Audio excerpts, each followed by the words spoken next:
From the heart of America, where hard work, freedom, and faith still define who we are.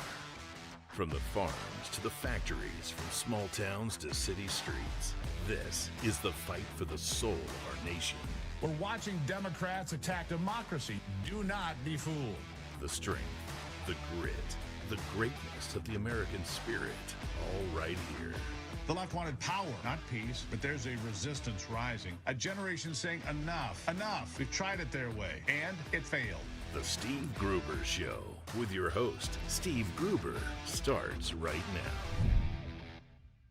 Welcome to it as we kick off another brand new action-packed day, fighting for you from the foxhole of freedom.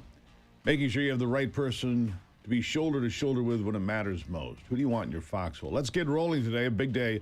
Lots to cover. Three big things, starting with this. Number one, President Trump giving his endorsement in the pivotal Senate race in New Hampshire to former Senator John Sununu, whom he called an America First patriot. Number two, Costa Rica elected a pro-Trump right-wing president, echoing her counterparts in Argentina, Chile, Honduras, and elsewhere. The Western Hemisphere is turning to America and our president while rejecting leftists. And number three, speaking of leftists, Democrats still using Nazi name-calling rhetoric to demonize our federal government. The latest being Pennsylvania District Attorney Larry Krasner. He's in Philadelphia. He made this absurd threat against our federal agents recently. If you didn't hear it, you should. Listen.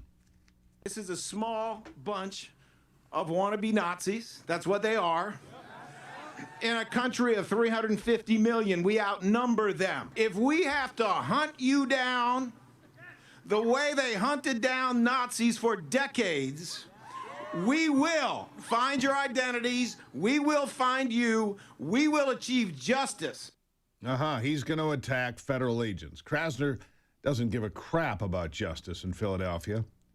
He's earned the name Let Him Go Larry because he's so lenient on actual crime and criminals. I mean, he is among the radical DAs backed by George Soros to obtain such an office in the first place. So what would you expect?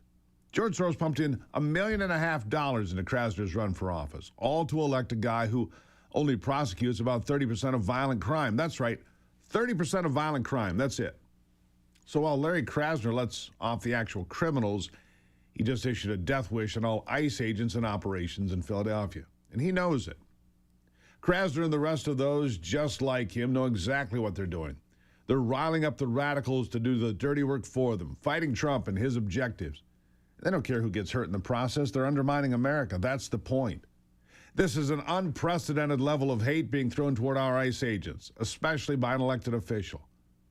But I got to tip my hat to Pennsylvania Governor Josh Shapiro. He doesn't agree with me on probably much of anything, but at least he had the integrity to call Krasner's comments for what they are. Here he is. What's your take on that? That kind of rhetoric is unacceptable, it is abhorrent, and it is wrong. Period. Hard stop. End of sentence. I think what we need, and I've called for this in Minnesota, and I practice this in Pennsylvania, is we need to bring down the rhetoric, bring down the temperature, and create calm in the community. I'd like to see Governor Shapiro do more to bring that kind of rhetoric down, but that's a start. And it should be no brainer for every sensible Democrat to do the very same thing. Of course, we're not seeing that at all. It's no longer a conspiracy theory that elected officials are a part of the signal chats that have been used to orchestrate the violence and chaos against ICE in Minnesota that was just mentioned there by the governor. In fact, the Minneapolis Teachers Union chief has probably declared that fact for all to hear. Here it is. The notion that people that are actively engaged in ICE Watch, in being vigilant in protecting our neighbors, in signal chat groups, running plates in their cars, doing patrols, that somehow we're ashamed of that activity, that somehow you could call our bosses or show our faces and then we would be shunned by our community. Our bosses are in the signal chats with us. Our bosses are in the signal chats with us. She's loud and proud about it. There really should be consequences for that kind of behavior by public officials targeting law enforcement. Title 18 of the United States Code, Section 372 makes it a federal crime for two or more people to conspire to prevent, by force, intimidation, or threat any U.S. officer from performing his or her duties, which is exactly what I would argue is happening in those signal chats. In Title 8, Section 1324 makes it illegal to harbor, shield, or conceal any illegal alien, which is the express purpose of all these people who say they're out protecting their neighbors. The only neighbor that ICE is going after is the illegal alien criminal. Why would you want that person as your neighbor in the first place? I can assure you I wouldn't.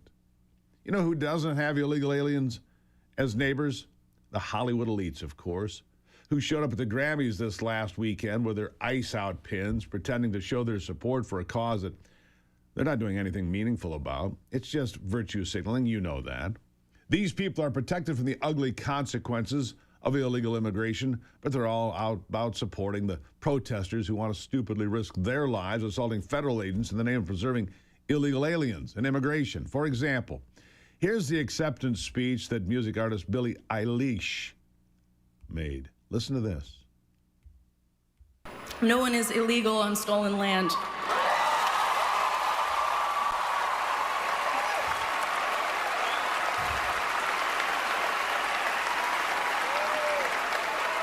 And yeah, it's just really hard to know what to say and what to do right now. And I feel really I would just shut up. hopeful right now. in this I'm done room, with and that. I feel. First of all, how can land be stolen if borders don't exist like you want? Of course, that doesn't make any sense, but look, she's not that bright. Second, she's a multi-millionaire worth about $50 million net worth. Private security 24 hours a day. But she wants to deny basic security to you and the rest of America who can't afford to have a bodyguard trail them at all times of the day. Here's the gate to Billie's $14 million home in Glendale. Walls for me, not for thee. That's what it looks like. Big walls. You can't even see the house from the road at any angle. Why doesn't she offer to house illegal aliens in her home? It's $14 million. I think it's 6 bedrooms, 7 bathrooms. Man, she could put a whole herd of people in there. Let them live in the garage, the outbuildings. It'd be spectacular. Better yet, why doesn't she just donate her home to the Tongva tribe, the natives who lived in Glendale before Spain and Mexico colonized that area? I bet the Tongva people really appreciate it. She won't do either of those things, of course. Why? She doesn't believe any of that garbage she's saying. She just wants to be accepted by the elite crowd. It's called virtue signaling again. I want you to know what I was encouraged by the very few amount of celebrities who don't care about that anymore, who have other messages to offer, even if it means they're not as popular as her. Here's sports broadcaster Emily Austin's reaction to the ICE out hysteria. Listen. Standing ovation for ICE out. I'm going to sit down. I'm going to sit down. You should all be ashamed of yourself. We love America. I love our law enforcement. I love our law enforcement. It's rare, but I love to see it. When we come back, better examples of our better angels and some better celebrities. It's coming up. Nice to see you this morning. This is the Steve Gruber Show.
You saw Emily Austin there, and I don't know who she is. She's some sports reporter, saying she loves law enforcement. Okay, so that's a step in the right direction, but Jelly Roll.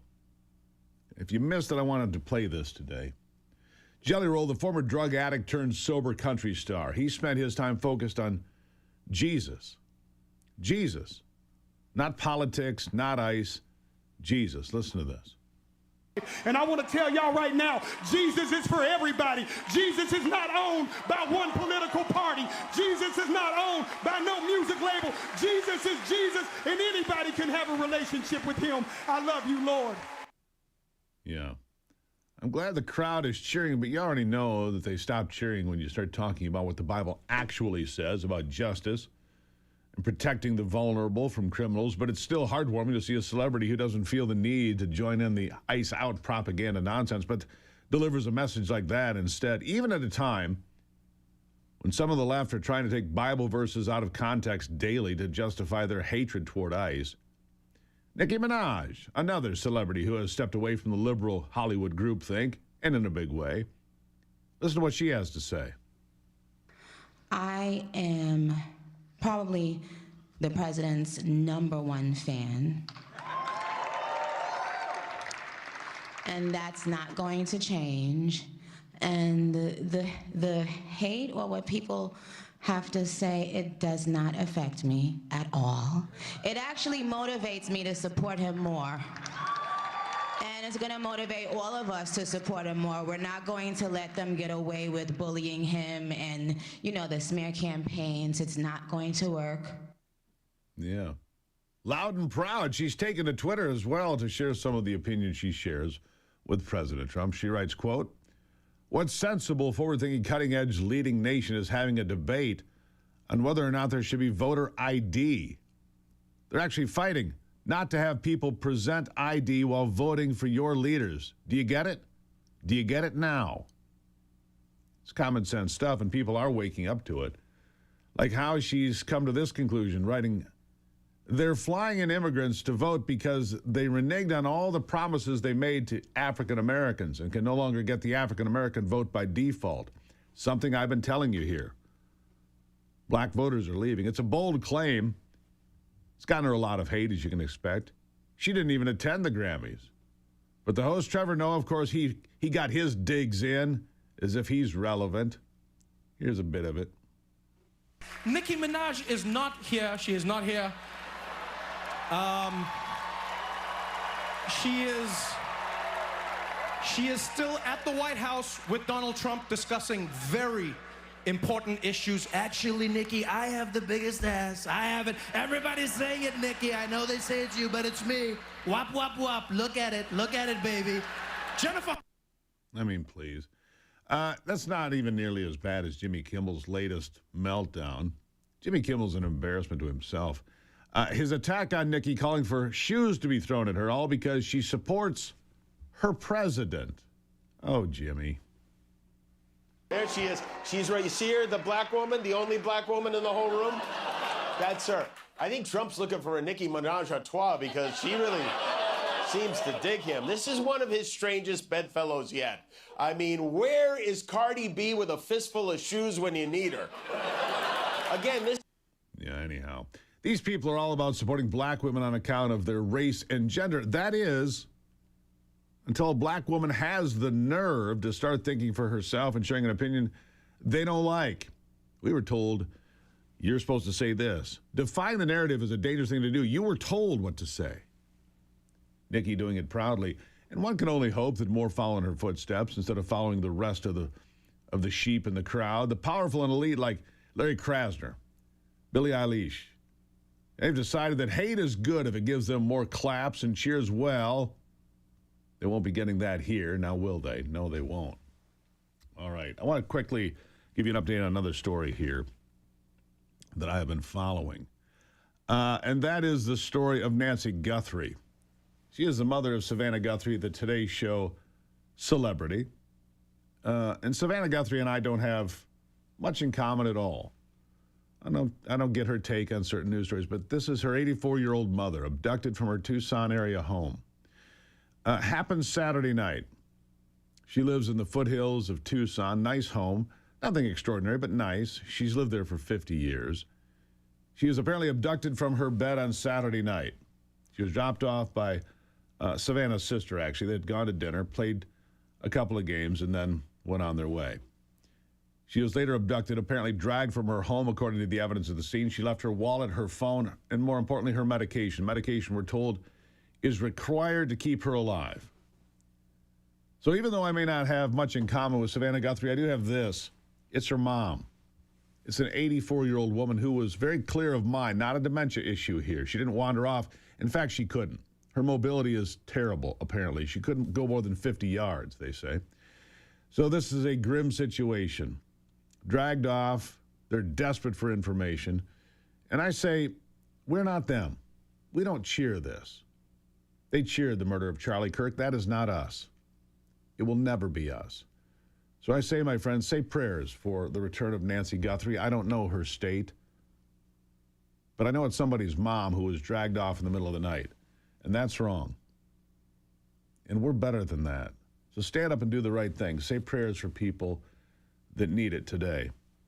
We'll keep you up on the story as well as we can, because it's heartbreaking. Don't know. I know the Border Patrol is involved. There's no known connection here, but she's only about 60 miles from the border. She had a lot of people that did the upkeep on her home because she wasn't capable. It's been 3, now almost 4 days. And we will keep Nancy Guthrie in our prayers here, because that's who we are. This segment proudly sponsored by PuroClean's Veterans Initiative, PuroVet, where veterans find purpose in property restoration and company ownership, entrepreneurship.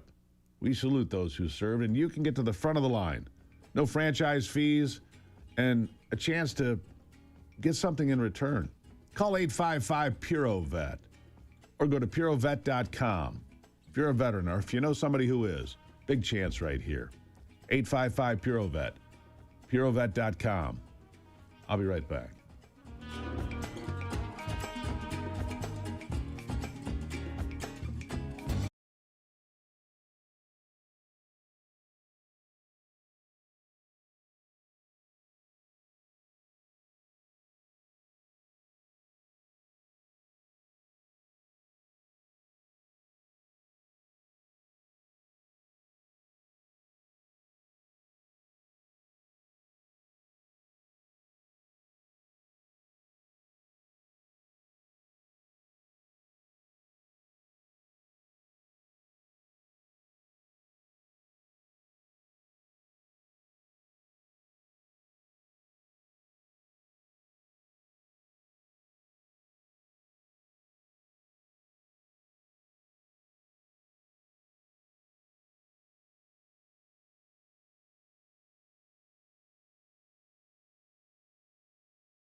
Now, this story hasn't gotten much attention, but it's really important that you know that Costa Rica, lovely country, been there a number of times. It's a terrific place. The people are just spectacular. I love the food, and Ivy speaks pretty good Spanish, well enough to certainly understand and talk, so she's like my personal interpreter.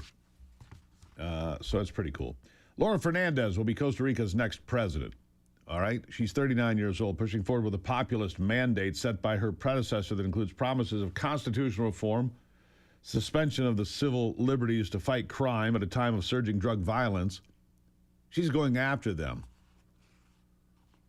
She's going after them.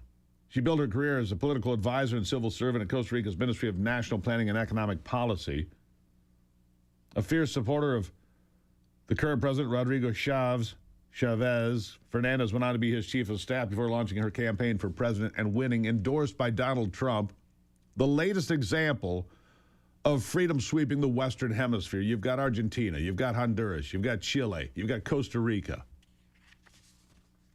Socialists are being kicked out for being utter failures for so long, and freedom is taking root in the Western Hemisphere like nowhere else in the world. And we should be celebrating that for sure.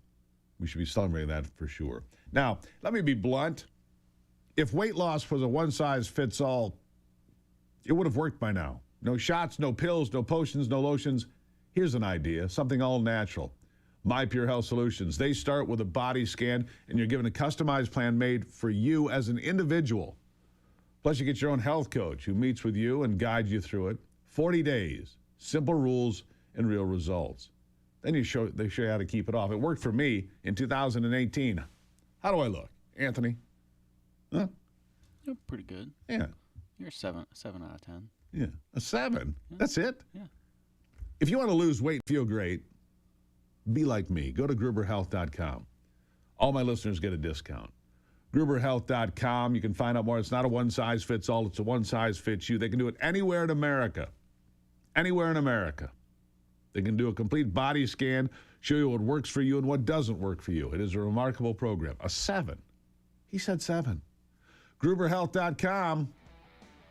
Feel great. And be better than a 7. Take it back. It's a 10 out of 10, Steve. Attaboy. I knew he'd see the light. More after this.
All right, let's just jump right back into it with Ryan Clancy, Chief Strategist at No Labels.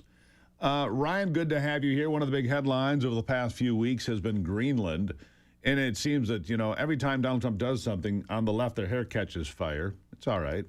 They don't understand geopolitics particularly well. They obviously don't have a globe at home to see that Greenland, the biggest island in the world, is strategic to us and pushes right into the Arctic. And with Russia and China trying to dominate the Arctic and Canada being basically worthless at this point, we have no choice but to protect ourselves. That's my take on it. Welcome to the program. What are your thoughts? So, Steve, I think we did a primer for our community last week on this, and totally independent of Donald Trump's tactics, which we can dispute whether those are good or bad. We just wanted to look at exactly what you said, which is the strategic impact to Greenland. And it is a critically strategically important country for the United States. One of the things we looked at, for example, is if you look at a shipping route from Russia, the time going through the Greenland Pass as opposed to where you'd go today, it's 40% less. So you can see why that would be so important to other countries. If you look at our missile defense, we already have a missile defense station up there in northern Greenland. More would probably be better. So you're right, it is very strategically important. Yeah, I completely agree with that. And look, when you look at the Golden Dome, for example, missile defense, which you mentioned, critically important that we have Greenland. We've had a working relationship with the Kingdom of Denmark and Greenland for a number of years. Look, Denmark surrendered to the Nazis in about 5 minutes in World War II, and we were left with the Greenland Defense Pact for World War II. We have been the defense of Greenland my entire life already. The fact of the matter is this country has had its sights set on Greenland since 1867, made numerous attempts and overtures to, to buy the island, and they have failed. Now, I don't know about Trump's strategies, but he tends to get what he wants.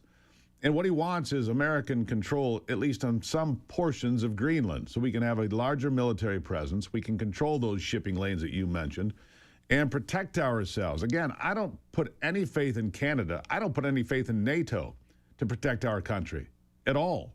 I mean, I don't think there's a credible military on the European continent except maybe France. The rest have shirked all of their responsibilities. They haven't kept their militaries up to speed or up to date. I mean, how am I wrong? Well, Steve, you're certainly right about the militaries of Canada and Europe. I think where the president is making a mistake is the push to acquire Greenland at all costs over the objections of the Danes, the Greenlands, and really the American public. Like the public isn't so keen on us acquiring Greenland and making it Puerto Rico or Guam, for example. You see, Ryan, I don't think that's what he's doing. I think it's a negotiation. You say, I want all of this. Well, that's not really what you want. What you want is back here somewhere, which is exactly what he's going to get. He's going to get everything he wants. Denmark's going to continue to pay the bills for Greenland. We're going to have access to what we need to protect ourselves. To me, it's a negotiating tactic. You say the most outrageous, outlandish thing. You know, I see this when I haggle with people on the streets, right? When you're trying to buy something. It's no different to me. Your thoughts? Well, look, we already have an agreement with Greenland that was signed in the 50s that gives us pretty broad access to the island. I mean, we at the height of the Cold War, we had over 20 bases on Greenland, and we have the capacity to rebuild a lot of those under the current agreement. So I do think, obviously, coming out of that meeting in Davos, you heard the president talk about that there was going to be a deal that we were going to be very happy with. We're still waiting for the details on that. But I think you're right. My expectation is we'll have a significantly expanded military presence on Greenland here in the foreseeable future. Yeah, I think we will have an expanded role there. And here's what I predicted a number of times when this began. We will have operational control. And you make the point about the deal from the 1950s. That's true. But we're going to expand our operational control. And in fact, the way it sounds to me, we might have bases like we have in Cuba and elsewhere, larger pieces of tracts of land that are permanently ours effectively. And that's important. I don't need control of Greenland. I'd like to go there and fly fish for Atlantic salmon. I think that would be spectacular. It is the holy grail. But we don't need Greenland. We don't need to pay their bills. And the world has failed us. Look, NATO is a failure. The United Nations is a failure, in my estimation. The United Nations just issued, and I'm going to share this with the folks a little bit later. The United Nations announced yesterday, if you missed it, Ryan, that they cannot sustain anything that they're doing unless the United States foots the bill again. It's always the same story. Oh, we need all these great things. The World Health Organization, we said no. And I wonder if the United Nations is even sustainable without the money. Billions of dollars are saying the United States has to pay these billions of dollars now or their activities are going to cease to exist. And I would say to the United Nations, so what? What war have you ever stopped? What genocide have you ever prevented? Right? We're at a point where all these old alliances, people are like, well, we're breaking old alliances. If they don't work, Ryan, if they haven't been successful, why continue on the same path? Well, Steve, I'd say you're 1 for 2 there. I would completely agree with you on the United Nations and its ineffectiveness. I mean, one of the longest running jokes is if you look at the UN Human Rights Council, for example, it usually has the worst human rights abusers on it. Look, NATO has been a very valuable alliance for the United States. Look, I think one of the places... Has been. Past tense. Well, has been, but I think one of the places where President Trump erred is when he completely dismissed NATO a couple weeks ago, said they weren't there on the front lines. You look at 9/11, thousands of NATO allies, including a lot of Danes, died alongside Americans in Afghanistan. And in fact, the only time in the history of NATO that Article 5 has ever been invoked, which, as you know, is the provision that an attack on one NATO member is an attack on all of us, was after 9/11. And the NATO coalition came to our defense. So I do think it has been valuable to the defense of the U.S. Yeah, but let me just make it this simple, Ryan. If the United States was actually attacked, and I don't mean a one-off to the World Trade Center, terrible thing, almost 3,000 people died, Article 5 invoked, fine. If we were really looking and staring down the idea of Russian subs north of Greenland with nuclear-tipped missiles, what is NATO going to do for the United States? They don't have a viable military except for France, possibly. Germany, no. The UK, no. What, Denmark's going to come protect the United States? I'm sorry, I don't believe any of that. I don't believe that. I believe the United States would be on its own if something of that magnitude actually occurred. Maybe I'm wrong. Maybe I'm a cynic. But they've given me no evidence, no anecdotal evidence to prove otherwise. Yeah, look, you're certainly right now. I think the open question is, and this is something constructive President Trump has done as it regards to NATO, is if 5 years from now, they have their defense spending up till 5% of GDP, which is the level President Trump wanted them at, then maybe they do have more capacity than they have today. They agreed to those levels and then never paid their bills and always did the same thing. Oh, America will protect us. Let's send America the bill. Hey, you know what? America's going to send us all the weapons we need, and we'll send them the bill for that, too. Maybe NATO is still relevant in some fashion, but not to the degree it was in, say, 1945. That's what I would... Oh, that's for sure. And they have a lot to prove. They've made these promises on defense. They got to come through on them. Correct. Ryan Clancy, good conversation. Chief strategist, no labels. Thank you for being here. These are important topics to wade through. Thank you. Thank you, Steve. Really appreciate it. What do you think? Send me an email, stevegruber.com. What do you think about NATO today, 2026? Viable, important, or out of date? I'll be right back.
All right. Here we go back. It's like we've seen this movie before, right? I mean, I don't think anybody wants to go back to March of 2020. I think it was the 13th of March that the president, Donald Trump, in his first term, declared a national emergency. Oh, the world just went sideways. And the Democrat governors, oh, they took that power to their heads. Dr. Stephen Quay is a physician, scientist, and public health expert who has testified before the United States Senate on COVID origins, lab safety, biosecurity risks, and more. Doctor, thank you for being here. Be here, Steve. I bring this to people's attention. Now, I think this is pronounced the Nipah virus. There's an outbreak overseas, and airports are reverting to COVID-era screening measures. What is this virus? Why do I need to pay attention to it, or do I? What is it? Okay, look, I don't think, the top line is I don't think you need to pay attention to it. Very deadly virus, 40 to 75% lethal, but very hard to transmit. We have 2 cases in India in nurses who took care of a woman who died of Nipah December 22nd. Nurses caught it around middle of January. 196 contacts of that woman are all negative. So that gives you a sense of how difficult it is to transmit this. So India says it's contained. I would say another week to be sure of that, but this is not going to come to our shores. So why do they revert? Look, virions are so tiny that these masks that we were forced to wear, it's like trying to contain marbles with a chain link fence. The virions, they pass through these masks. It was a terrible measure. Standing 6 feet away from somebody, irrelevant. All these things we did, closing the garden department in Michigan stores but leaving the grocery store open, just silly things that happen. And I go down a whole list of these things.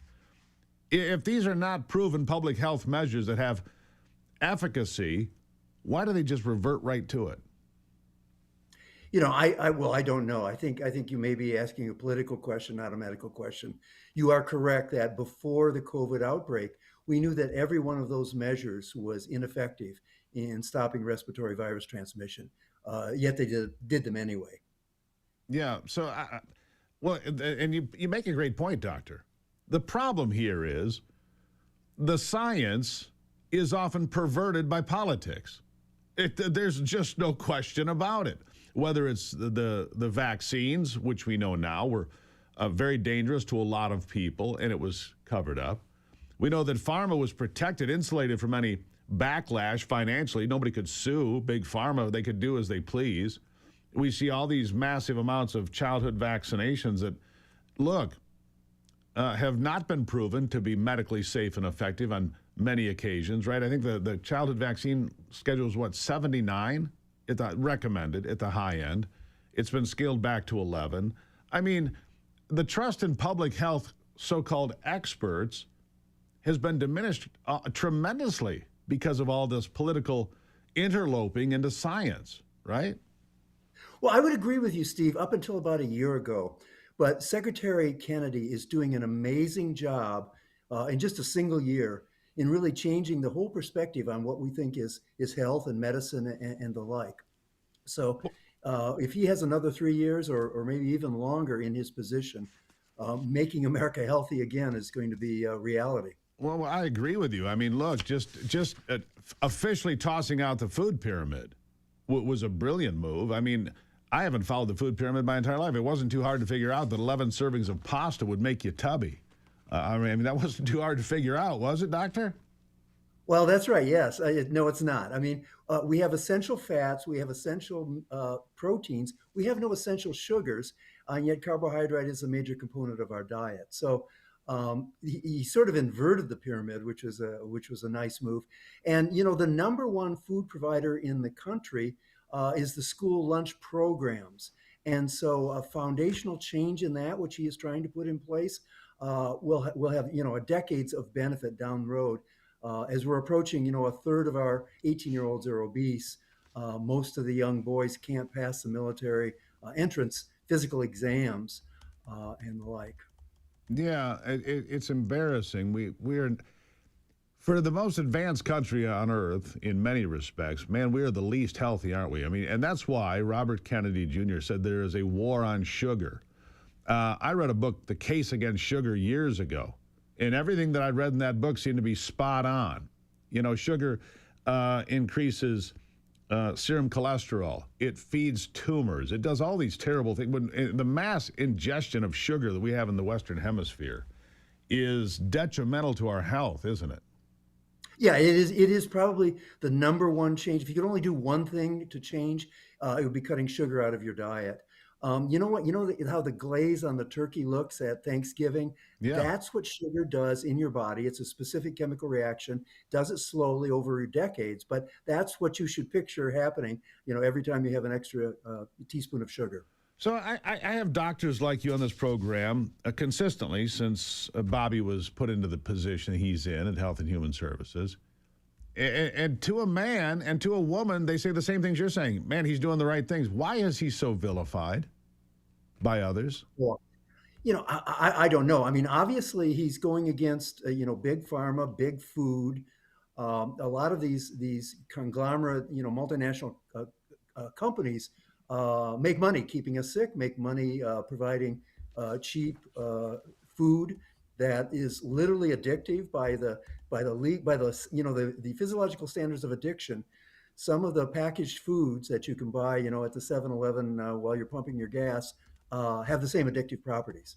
So he's going against all of that. He wants natural food in the food chain, and so there's money involved. So people are against him. Yeah. Doctor, I appreciate you being here. These are all important conversations. We talk about health here a lot on this program, and I appreciate you weighing in today, sir. Well, thank you, Steve. Always a pleasure. Thank you so much. Yeah, look, we are not a healthy lot, I'm sorry to say, but refined sugar, carbohydrates, all of that stuff in massive amounts was never healthy, was never a good idea. More protein. Eat real food. That's it. Just eat real food, all right? I'll take a break and be right back.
All right, back to it now.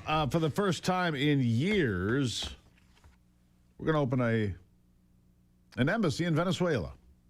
More than 7 years since we've had one there in Caracas. Laura Dogu arrived in Caracas now with diplomatic personnel to reopen the U.S. Embassy there. Ready to get to work, she wrote on social media.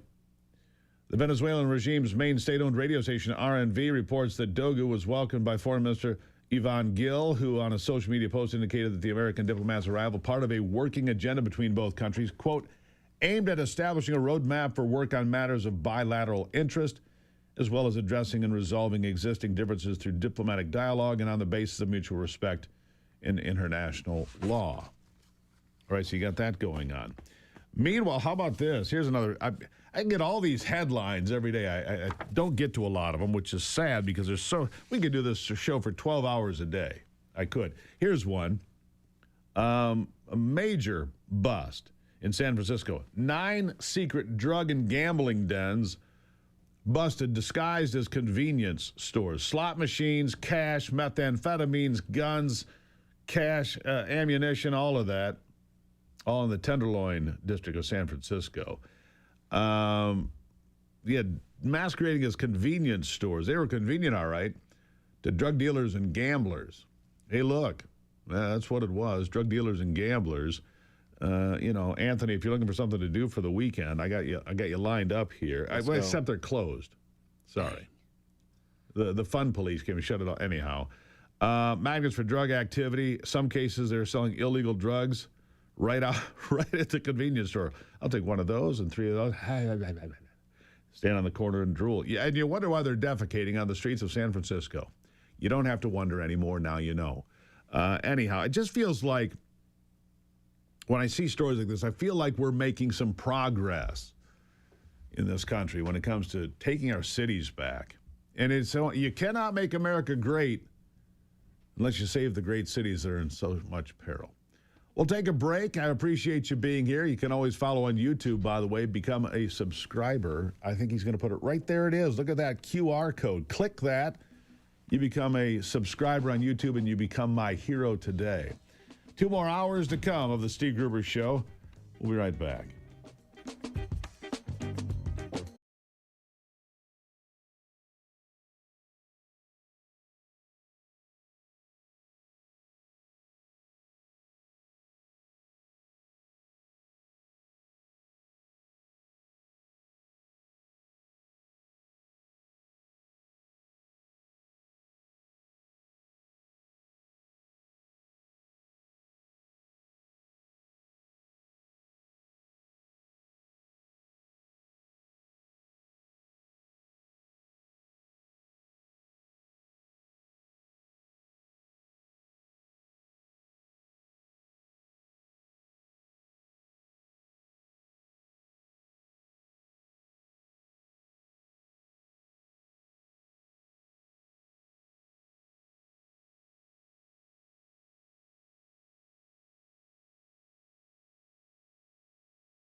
From the heart of America, where hard work, freedom, and faith still define who we are.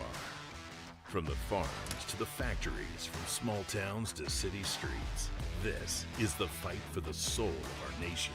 We're watching Democrats attack democracy. Do not be fooled. Do not be fooled. The grit, the greatness of the American spirit, all right here.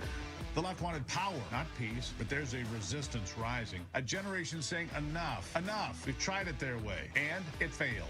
The Steve Gruber Show with your host, Steve Gruber, starts right now. Well, welcome back to it as we jump back into another big hour here for the program, fighting for you and for America. From the foxhole of freedom, we do it every single day, digging deeper to give you insight and analysis you're just not going to get anywhere else. Thank you for being here. Here are three big things you need to know this hour. Number one, again, the 84-year-old mother of Today Show star Savannah Guthrie, apparently abducted from her Arizona home, and a massive investigation now underway and a desperate search to find her. Number two, the United Nations announced Monday that unless the United States keeps paying its way, they're going to run out of money. Yeah, like always, send America the bill, then trash America. Time to say no more. And number three, the hatred on the far left for ICE officers and anyone who supports removing illegal aliens from the United States has exploded. But it began with the whole defund the police movement from several years ago. I told you then it was dangerous for our nation and ridiculous. I wasn't the only one. I want to take you back into the time machine. This is really important. Don Lemon's been in the headlines recently, right? And a guy who used to be on this program a number of times was out there all the time and then just kind of vanished is the former Milwaukee County Sheriff David Clark. And he called Don Lemon the race baiter and dishonest shill that he was years ago. This takes us back to 2016, 10 years ago. This debate. It's a couple minutes long, but I think you need to listen to it to understand this has been going on for 10 years. And Don Lemon has been a fraud his entire career. Listen to this. Their message is peace and coming together in the country. What's your message? You don't believe that for 1 minute, do you? That their message is? Yeah.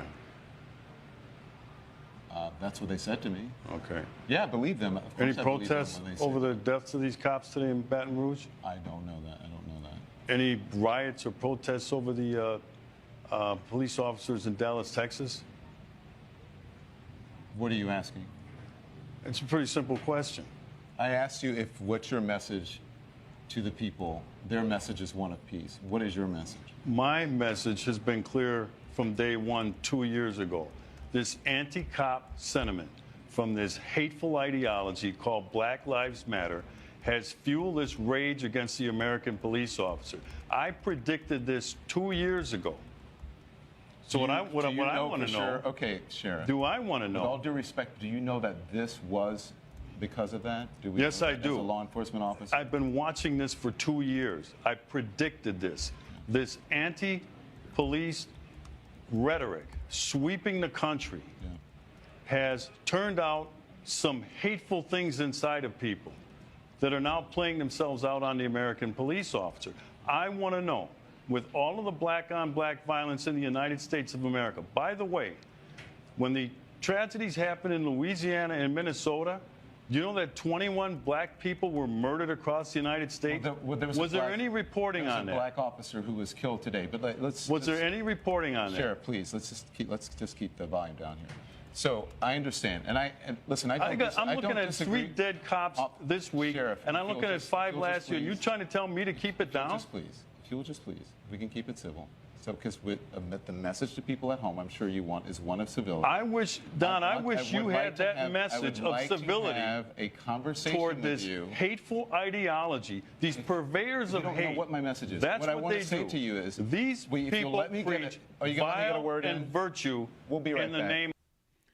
Oh, Don Lemon couldn't get him to say what he wanted. Whereas former Milwaukee County Sheriff David Clark loved him, calling Don Lemon out for who he was and what he is.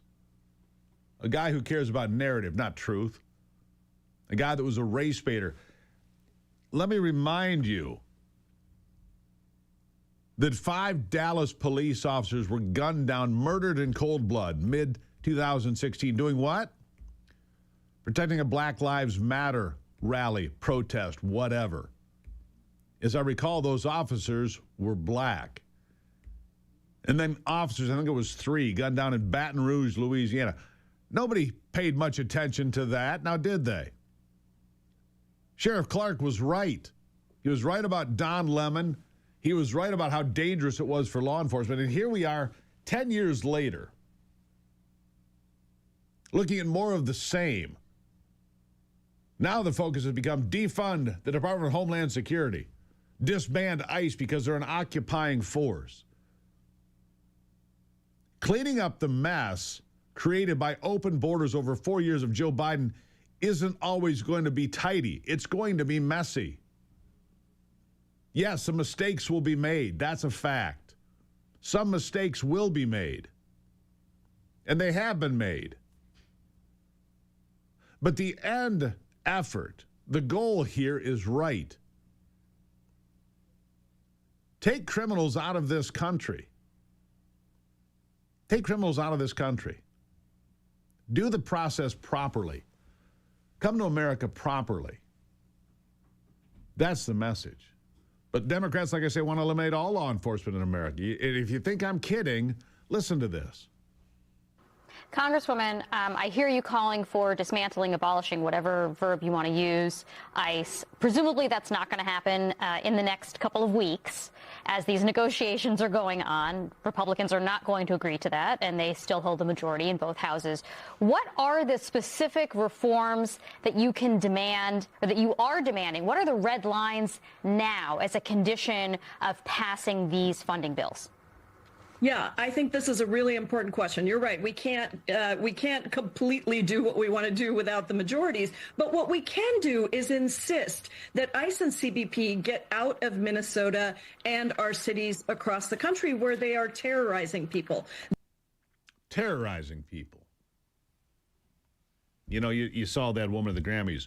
Nobody is illegal on stolen land. She lives in a $14 million mansion on 5 acres in one of the most elite zip codes in America. How about she gives her mansion to the illegals, to the land that it was stolen from? How about back to the tribe? Of course not. It's just her bumping her gums and virtue signaling. There's no truth to any of that. They're dishonest purveyors of virtue signaling, and I can't stand it, to be honest with you. Here's something else for you. A new year doesn't need extreme diets or complicated routines. It needs consistency. It does. Longevity Wellness helps you build that habit with one clean, all-in-one nutritional shake that supports strength, focus, digestion, immune health. We use it every day in this house. Smart nutrition you can actually stick with. Start strong today. Visit longevitywellness.co. Use that promo code Gruber for a special listener discount. You're going to love this stuff. My kid uses it. I use it. Anthony uses it. He loves it. Don't you, Anthony? Yeah. He loves it. Every day, me and my girlfriend. Yeah.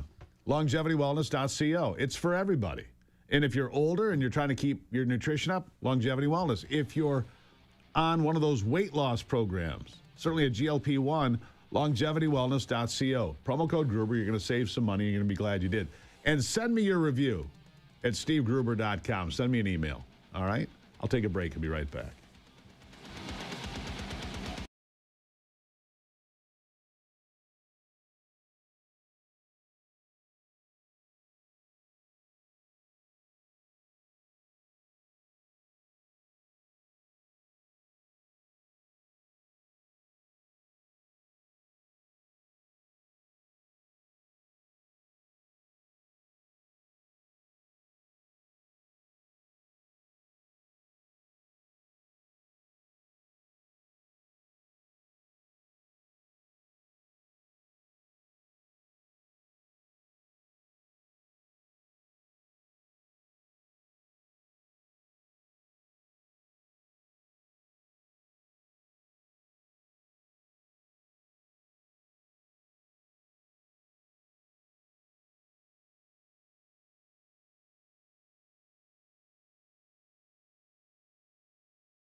All right, let's just jump right back into it. We've got to keep up. We've got to keep a pace around here. Otherwise, we get behind. You understand, right?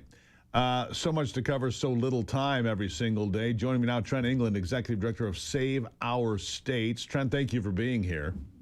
Good morning, Steve. Great to be here. Real price transparency in all places is one of the fights President Trump is initiating in his time back in office, now in his second term.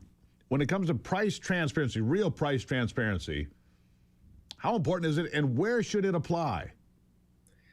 Yeah, I mean, this is critical. Nobody would go to buy a car, let alone or a cup of coffee, right? Without knowing what the price is up front before we make a commitment. The place where we don't find this is healthcare, and I've had this experience personally very recently, where they're very cagey about what the prices are. They give you estimates, but if you read the fine print, they're not binding. And one of the things that we've discovered is that hospitals will go and they'll look at patient treatment records after treatment to try to find new things that they can bill for that the doctors or the doctor's office maybe didn't, they didn't figure out that they could add these charges on after the fact. In other areas of the economy, we would call that unethical, at least, maybe fraud at worst. In healthcare, they get away with it, and President Donald Trump is really working to stop that. He's working to make sure that every person, when you go to the doctor, when you're deciding on treatment, you get a real binding price up front so you can make decisions and understand how much these things cost. It's absolutely critical that we can't tackle the rising cost of healthcare until we get price transparency. This is kind of the linchpin. This is the first piece. You can't fight the cost if you don't know what the cost is. That's right. We've had this conversation on this program so many times. I had a gentleman on here who knows the insurance industry inside and out. If you have this insurance, it's one price. This insurance, another price. In fact, there are procedures that have literally hundreds of different price points. I mean, a procedure costs what it costs. I mean, that's it. And a car costs what it costs. You made that great point, Trent. For example, this gentleman just had a baby. $28,000 was the bill to his insurance company. He says, yeah, I don't want to run it through that. I want to pay cash. This was in Tennessee. He paid $2,800 for the birth of his child. The bill to the insurance company would have been $28,000. His out-of-pocket for his deductible would have been thousands of dollars. Instead, he paid cash and paid 10%. I mean, right. How does anybody not see that and say, wait a second, there's a problem with that? That's exactly right. And I think a lot of us have this experience, or we know people who have, I need to have a little procedure done. I mean, something that seemed really minor to me. And my doctor said, well, we've got to check with the hospital because we have to go through them. And it came back, it was just over $10,000. Here in Oklahoma, we have a surgery center. They're cash. They don't do any insurance. They just tell you, here's what the price is. If you want it, you can pay cash. And, if you can bill it to your insurance, that's your problem. And, excuse me, $3,000, right? So $7,000 less, less than a third. And let me say something about these surgery centers. They're controversial because, look, a lot of these surgeries have been the financial lifeblood of hospitals, as you mentioned. Yeah. These surgery centers, the surgeons say, you know what, I can leave. I can take the best nurses with me. I can build a state-of-the-art facility, and I can charge less. So a lot of these surgery centers, and there might even be, I had some surgery done at a strip mall. I'm like, I pulled in there with my wife. I'm like, we're at a strip mall. Turned out to be a fabulous facility, right? Yeah. It cost a fraction of the money, and it was remarkable. Remarkable.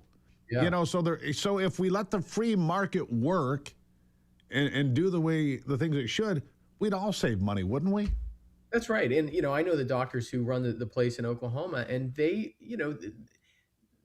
like to practice in that environment better, partly because they feel like they're being honest with their patients, like they're not taking advantage of anybody, which I really respect. And they make a lot more money for themselves. Let's just be honest.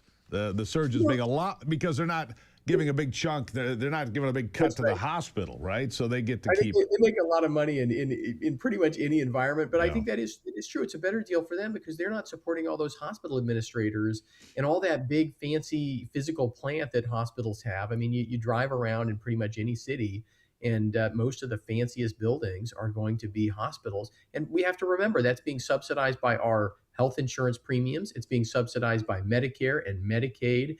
It's being subsidized by federal programs like 340B that let most of these hospitals buy drugs at a deep discount that they do not pass on to patients. They just collect that as extra profits. So transparency is the key. There's a lot of things that we have to do beyond that. The administration's working on those things too. But as you said, Steve, we can't control costs if we just don't know what the costs are. And even if it's being charged to our insurance, we should have an opportunity to see it, understand it, and ask questions about it, because that becomes our insurance premiums, right? It becomes everybody's insurance premiums when hospitals are gouging our insurance companies. Yeah. Trent, it's we keep having this conversation with different, very smart people like yourself. We need to fix this. An MRI costs what it costs. It's not $100 here and $10,000 there. Your surgery isn't $3,000 or $10,000. It's whatever it costs. Now, it might vary from surgical center to surgical center, but it doesn't vary by 3 times the cost. Anyhow, Trent, really appreciate you being here. We're going to continue talking about it until we finally get through their thick skulls that we want changes. All right? Thank you. Sounds good. Greatly appreciate it. It costs what it costs. Now, it might be different, and, gas is different when it's in a remote place, and maybe healthcare would be more expensive there. But the costs are still the cost, right? Show it up front. Show it up front.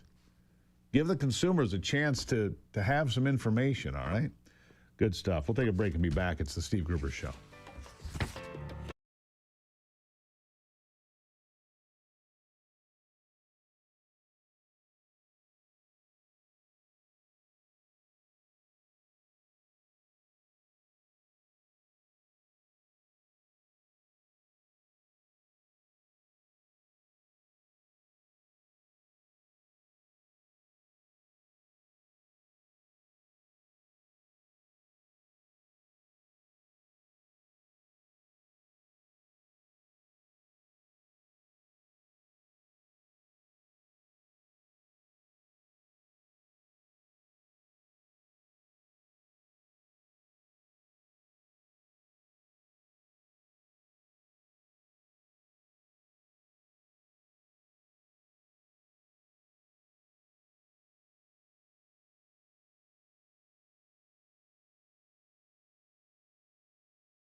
All right, so we're following this story closely. It's going to break today, I think.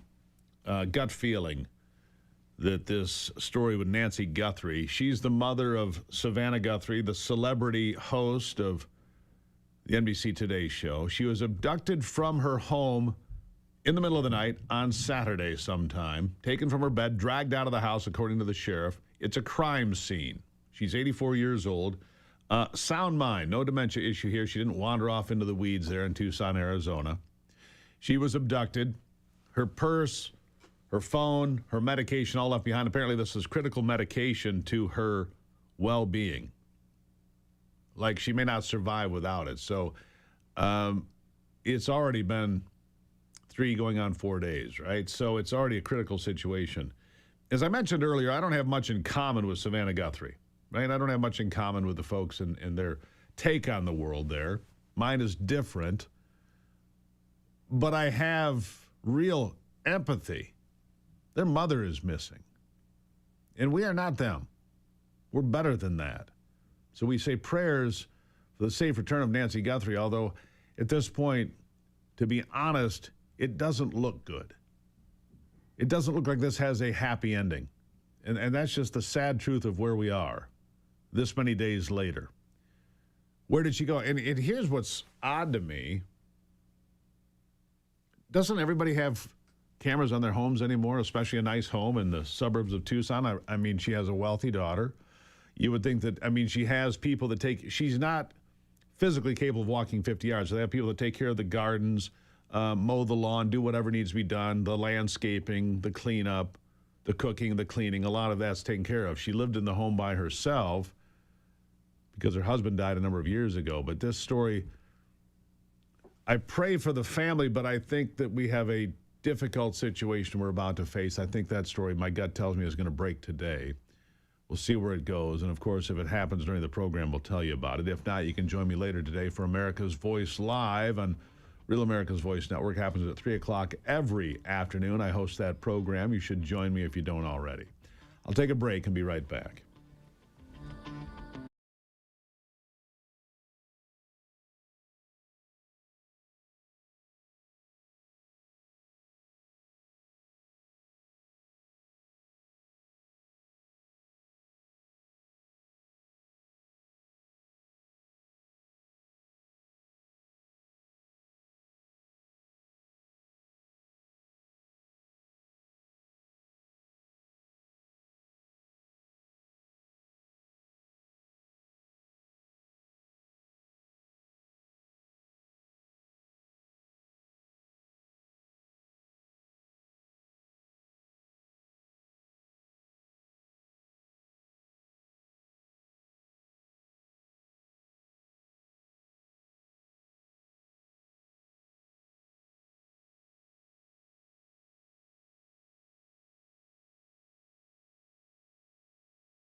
All right. Bring on my next guest, Jay Bujashevsky. I think I got it right. Professor of Government Philosophy, Civic Leadership at the University of Texas at Austin. Sir, thank you for being here. Thanks. I'm glad to be here. Did I get it good? You got it real good. Right. Right, I mean, Budziszewski. yeah, people have a bit of a challenge with that. I appreciate you being here. We've been talking about the pandemic of lunacy, how to think clearly when everyone around you seems crazy. I see that every day on social media. I think a lot of people do. And you're like, I look at someone, I'm like, how can you possibly believe that, right? Logic and common sense are now routinely ignored as ideas once thought of as insane. They become deadly serious, and the thing most easily in full relief right now, let's get rid of law enforcement. Let's get rid of the Department of Homeland Security. Let's not have ID to vote like every other country on the planet. Just this one. Let's just not have ID. Just stupid ideas that are like, well, having ID makes it harder to vote, as if having a driver's license makes it harder to drive. Your thoughts? I've talked to people who think that it's all right to require ID to get a driver's license or to require somebody to go down to the driver's license station, but somehow it's much harder to register to vote, and so it would disadvantage poor people if they had to register to vote. It's the dumbest thing it ever. just is crazy. Now that's not one of the lunacies I talk in the book, but it's a good example of a lunacy. There are so many. I talk about 30 different lunacies that we in the book that are just rife in society, all sorts. Give me some in examples. The domain of, let's go down the crazy train line, shall we? Give me some examples from the book. Well, okay. One category would be delusions about virtue and happiness. There are some people, who believe that there's no such thing as good character, that everybody just responds to incentives, that there's no point in trying to be a good person, because there are psychologists who teach this. Some of my students have talked this back to me, or the idea that the purpose of government is to take care of all of our needs. Oh, you need something? The government has to do it. No, that's the government has real functions, but that's not it. It ought to be doing the things that only government can do. So, or delusions if I stop you there, Professor. Sure. If we took the time just to teach Aristotle on college campuses, then we would understand good character, wouldn't we? And not from a religious or Christian point of view, but good character from Aristotle's point of view is real. But we don't teach that, apparently. Well, some people do. It's coming back. I'm at the School of Leadership at the University of Texas, where I am. There are people who are teaching Aristotle. I teach Aristotle. I teach Thomas Aquinas, and this helps a lot. Most students, though, are not exposed to this. Aristotle is just a name, a blast from the past. Thomas Aquinas, they haven't even heard of him, and the ideas, that there is such a thing as good character, that you can talk about it objectively. You can identify what it is, what it isn't. You can talk about how to get it. These ideas are just roundly debunked on college campuses today, in society as a whole. People say, oh, that's just old guys a long time ago who said that stuff. We know better than that now. People just respond to incentives. That's it. So they think that good character or honesty or anything is just relativism. It's just relative. There are no absolute black and white boundaries, which of course there are. Well, there are two things here. Yeah, there's one is the idea that when you say there isn't any such thing as virtue, one is the idea that there isn't any real right or wrong, that it all depends on the person. The other is, even if there were such a thing as behaving right, there's no such thing as acquiring the disposition of character, the habits of the heart to act that way, because everybody just responds to incentives. There was a famous story about this, about some people who were tested. They didn't know it, but there was a fellow who needed help, who was groaning on the ground, and a lot of people didn't stop because the experimenters had given them a task to do and they were in a hurry to get there. And they say, see, everybody responds to incentives. Actually, that's not the conclusion that the experimenters drew, but that's the conclusion that a lot of people who use this article use. And that's the biblical story of the Good Samaritan as well. I mean, that's a biblical story of somebody on the ground. People had tasks to perform and they went on by, but the Good Samaritan did not. This was called the Good Samaritan experiment. Mm-hmm. Right. There it is. And so there is biblical right and wrong, which yes. I subscribe to. But this whole idea of moral relativism, there are no moral absolutes. Of course there are. Of course there are moral absolutes. Another lunacy that goes along with that is thinking, well, maybe some things are wrong, but sometimes you just have to do what's wrong in order to get the right result. The end that you can do justifies the whatever means. it takes to bring about the result you want. Right. The end justifies the means, an old saying. Right. Look, we've detached ourselves to right and wrong. I mean, there is good and evil in this world, is there not, Professor? There sure is. There sure is good and evil, yes, and I think we have to talk about it. We treat that as though it's all subjective. You know, you can't. Frankly, I think the difference between the wrong of murder and the right of preserving life is just as obvious as the law of gravity. But we treat this as subjective, as in your head. Law of gravity, fact. It's wrong to deliberately take innocent human life. Value, subjective opinion. No, it's not. It really is wrong. Yeah, it is wrong. Murdering people because you don't agree with them is wrong. Oh, yeah. Celebrating the assassination of somebody in public, whether you agree with them or not, is wrong. Trying to silence people and limit freedom of speech because you don't agree with them is wrong. And that's not as extreme an example, but to me, it's why the founding fathers of this country, who were very well versed in human nature and understood history and understood human nature, were so talented in what they created when they created the Constitution of the United States and the Bill of Rights. Because as individuals, I don't owe my rights to you. There's a higher power I owe my rights to, and that is a clear delineation of right and wrong, black and white, is it not? Right. Your rights and your duties, they aren't invented by the government. It isn't because the government said you have the liberty to worship God that you have the right to worship God. You have the right, and what the government did in the Bill of Rights is just acknowledge that right. It acknowledged what was already there. It didn't invent it as though it could have invented the opposite and say, well, no, you don't have the right to do that. Yeah. Do you think you're making inroads? Are you breaking through? Well, it's early to tell. I think that there are some very discouraging signs, but there are some encouraging signs too. There are, you asked me about yeah, about college campuses. There are more and more organizations like the School of Civic Leadership that I'm part of at the University of Texas that try to teach things like Aristotle, whom you mentioned. I'm getting a little pushback from students. They're sick of hearing this from their friends, and they're beginning to think, wait a minute, I may have said that 6 months ago, but is that really true? Or talk about sexual disorder. Some of the students themselves are sick of it. We have, believe it or not, we have a spreading network of chastity clubs all over the United States. Yeah, I People know. saying just hooking up isn't working.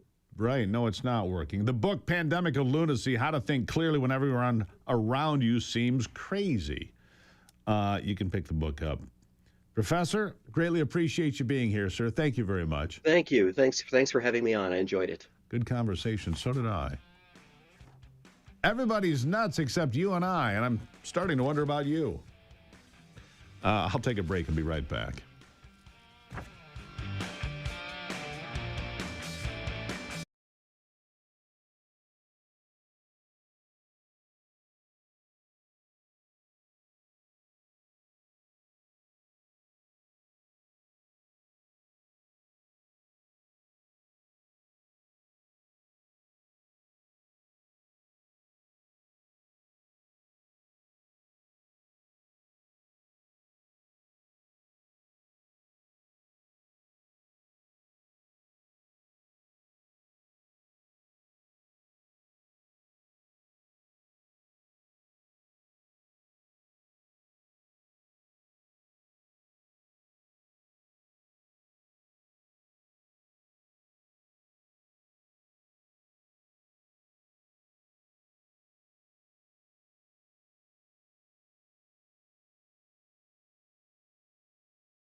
All right, let's continue on now. Felix Lassart is a trusted real estate attorney to President Donald Trump and a member of President Trump's Intelligence Advisory Board. He says Mexico will stop sending oil to energy-starved Cuba. That's one of the moves by the Trump administration. Felix, welcome to the program. Good morning, Steve. How are you? I'm good. Now, this week we've heard comments about a deal with Cuba being in the works to provide them with oil. But at the same time, we know that Venezuela's oil stopped flowing to Cuba. We've seen Russian planes in and out of Cuba, not unlike what we saw just before Maduro was plucked out of Venezuela.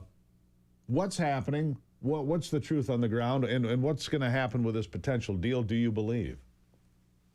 Well, listen, by virtue of geographic location, because I'm in Miami, it's kind of like the hub of the Cuban exile community in the United States. You're hearing a lot of things coming out from the island.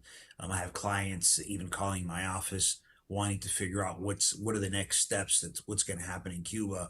You know, how do we go in there and rebuild? Cuba is a complicated animal in that in Cuba you have a very high level of poverty, unlike Venezuela. You don't have oil, unlike Venezuela, and you have a basically regime that's been there for 60 years that has completely moved people out of the country and created a gigantic diaspora. So you don't really have an opposition in Cuba. That opposition has to be rebuilt. I believe that this is the first time in any administration, including the Reagan, Bush, Clinton, Obama, any administration, that Cuba has had the pressure from the U.S. government to make wholesale changes. They're feeling it. People are nervous.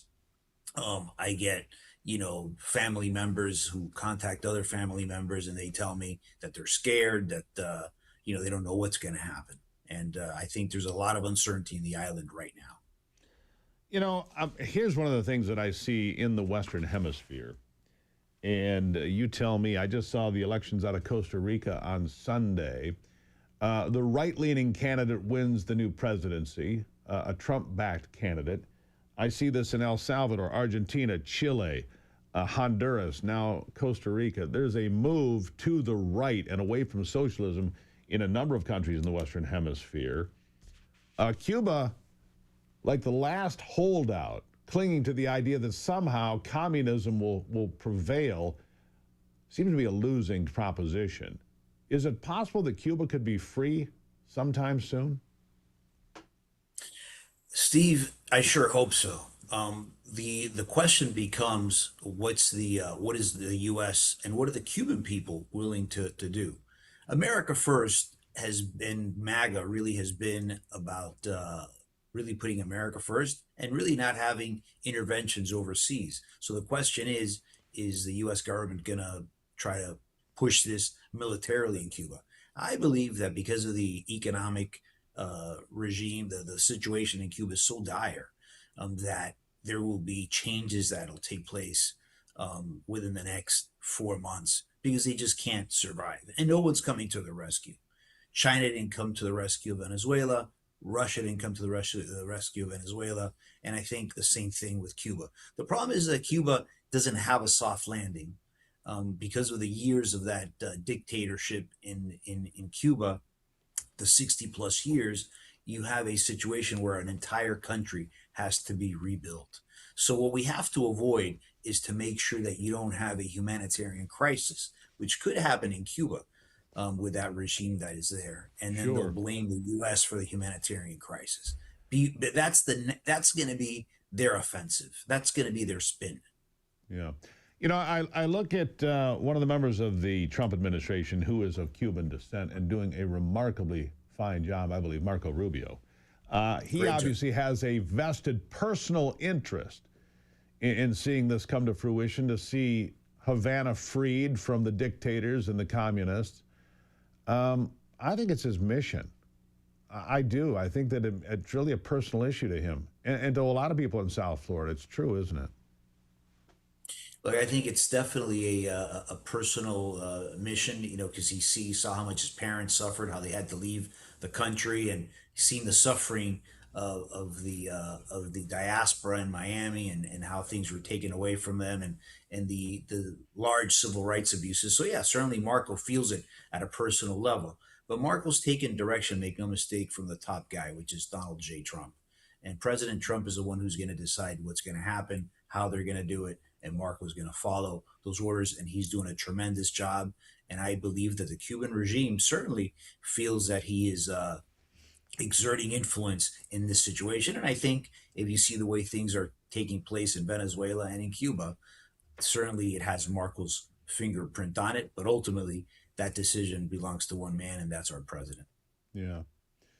Be nice to see. Can you imagine that if in one term this president is able to remove the shackles from Venezuela, kick out the drug cartels? You know, you haven't heard of a single drug boat being blown up lately. You know why? There aren't any running around. Pretty simple. If he could free Venezuela, go after the cartels, not just in Venezuela, but in Mexico as well, and bring change to Cuba, what a remarkable transformational president he would be. Last word to you.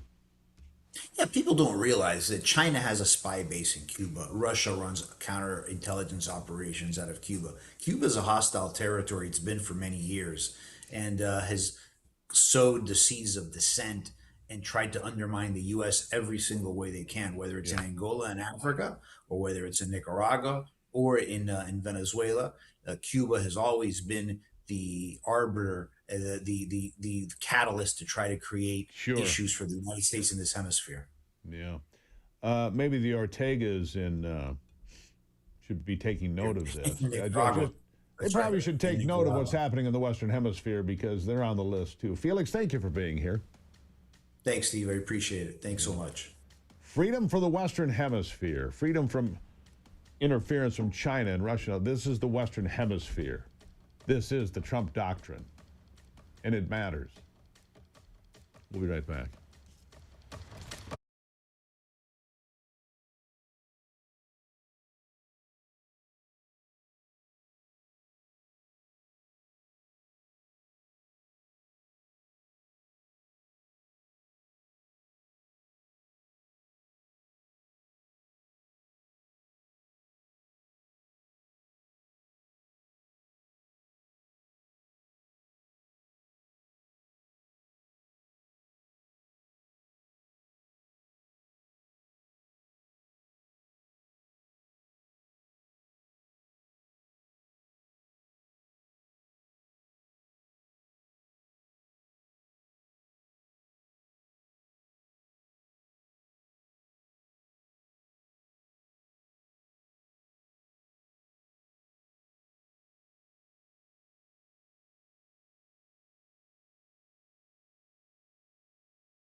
All right, let's check in on sports with Brock Palmbush. Here he is.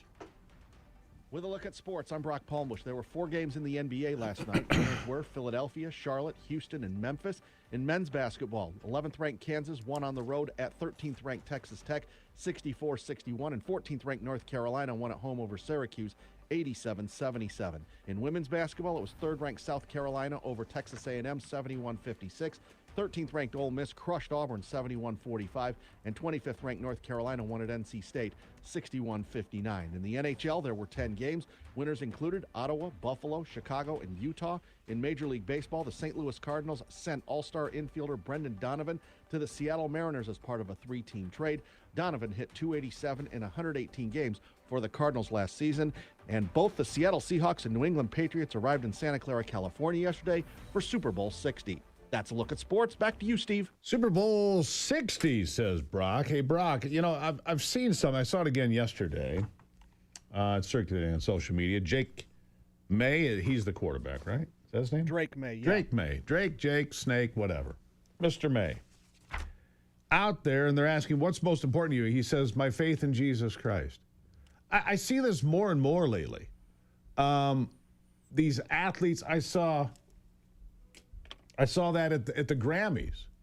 Suddenly people are not worried about proclaiming their faith in God, and I'm seeing this in pro sports more and more. I mean, have you seen this? I think it's always been there.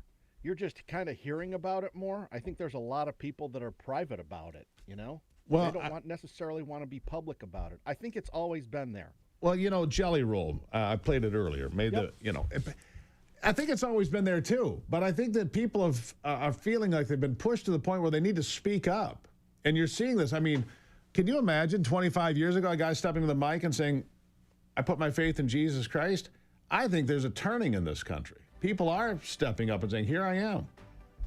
I don't know. And not ashamed to share it anymore. Right. I think it's a good thing. In a world that's all mixed up, I think it's a good thing. Thanks, Brock. Greatly appreciate it. We're going to take a break. We've got a lot more to cover here coming up on The Steve Gruber Show.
From the heart of America, where hard work, freedom, and faith still define who we are.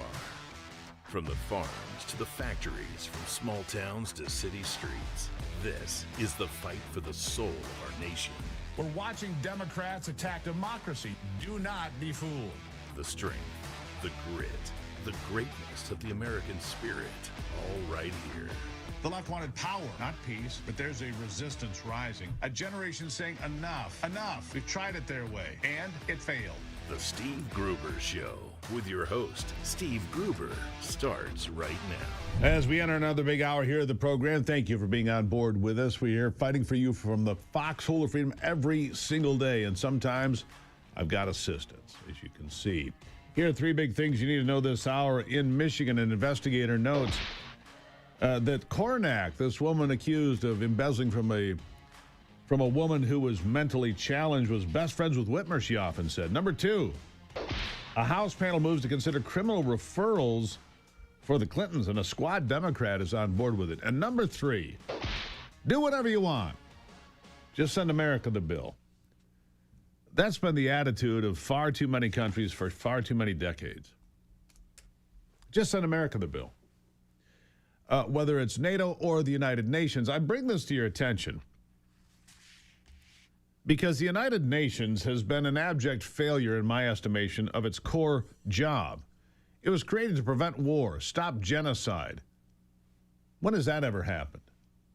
Has the United Nations ever really effectively stopped any war or prevented any genocide from occurring since its creation in the 1940s? I don't believe so. And now they're broke. The United Nations, like every other government entity on the planet, it seems, is broke, out of money, squandered the money of the people. I mean, look around. How many states have a surplus out of the 50 we have? The federal government here in America, $150 trillion in debt. Don't believe the numbers you've been told. When you look at unfunded liabilities, Social Security, Medicare, Medicaid, and other unfunded liabilities, things that we owe money on paper, the debt of this country balloons to past $150 trillion. Let that sink in for a moment. $150 trillion of unfunded liabilities and actual debt.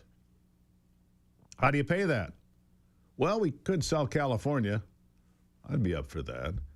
And now the United Nations says they're going to go broke if the United States doesn't foot the bill again. Listen to this from yesterday. Here it is. The Secretary General has, as you know, repeatedly made clear the problem both of non-payment of Jews by member states and the related problem of the UN being forced to repay member states for budget expenses that it does not budget money that it does not spend, so those two factors have put us on an unsustainable trajectory. Although more than 150 member states paid their dues last year, we ended 2025 with a record $1.56 billion in outstanding dues, which is more than double that of the previous year. So unless either the payments come in or we're not compelled to spend, to return the monies that we are not able to spend because we didn't receive the budget, unless one of those two things happen, we face a real danger of running out of money. Oh, what they're saying is the United States needs to pay $2.5 billion, $2.5 billion they need to pay in, we need to pay in, the taxpayers of the United States need to pay in to the coffers of the United Nations, or they're going to go broke. Once again, do as you please. Rip on the United States, criticize the United States, insult the United States, and then say, oh, by the way, can you pick up the tab? It's like going to dinner and having a whole host of people are all in there telling you how lousy you are and what a terrible person you are. And, oh, by the way, can you pay for dinner? No. The United Nations is an abject failure by any metric. The mission of the United Nations has failed time and time and time again.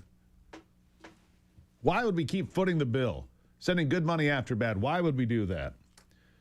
And back to this $150 trillion. Go ahead. Fact check me. It's actually 162 trillion by most measures. I just say 150 plus because at what point does it not even matter anymore because the money is so overwhelming, there's no way you can possibly pay it. You're not getting Social Security. If you're getting it now, good luck on hanging on to it for a few more years because it won't be there. Medicare, Medicaid, it'll be gone. It will be. There's no way you can sustain what we're doing here. And where does all this money go? Well, we saw what happened in Minnesota, right? $19 billion and counting in fraud stolen from you. Much of it shipped overseas to another country to the tune of more money than they have in their entire gross domestic product. Remarkable, right? Well, how about this? A massive healthcare fraud scheme announced by the Justice Department yesterday. Listen to these numbers. A healthcare scheme busted by the DOJ yesterday. Here it is.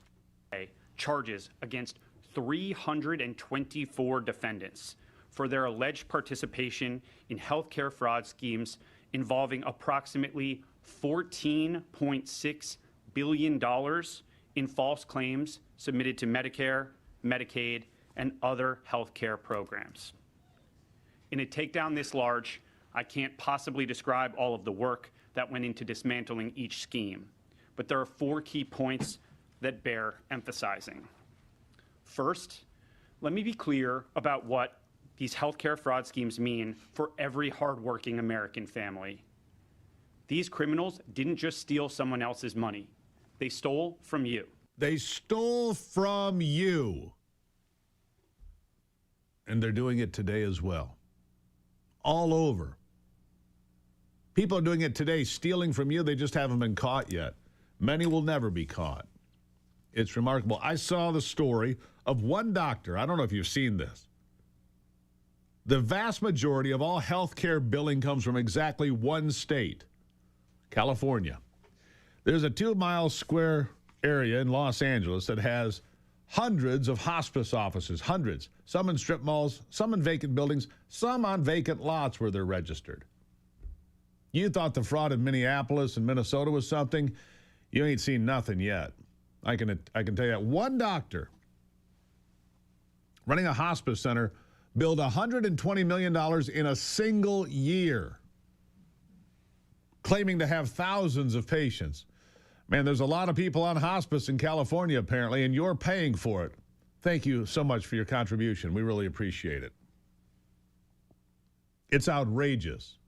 It is absolutely outrageous.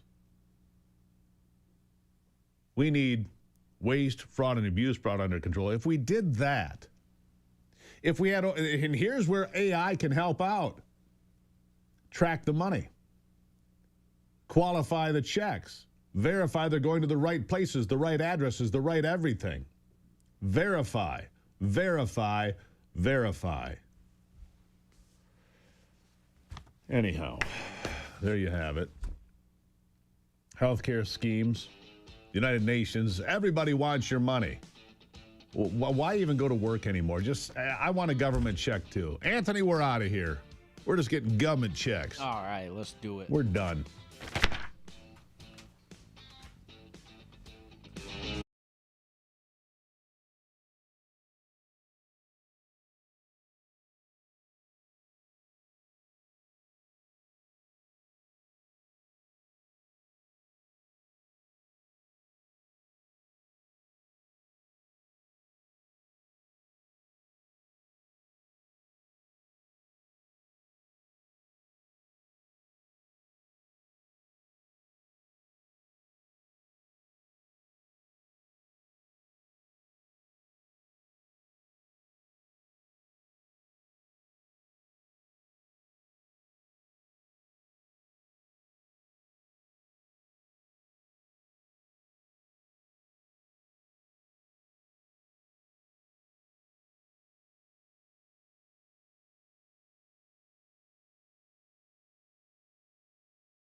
Am I the crazy one?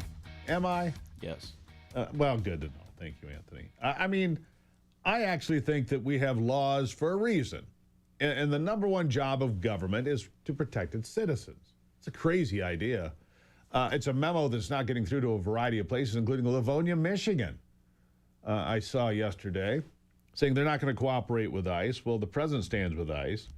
And over at Michigan News Source, they're doing a number of stories on this topic. Joining me is Katie Hyde, the Michigan News Source Assistant News Director. Katie, good morning. Good morning. Look, you like to live in a safe neighborhood, don't you?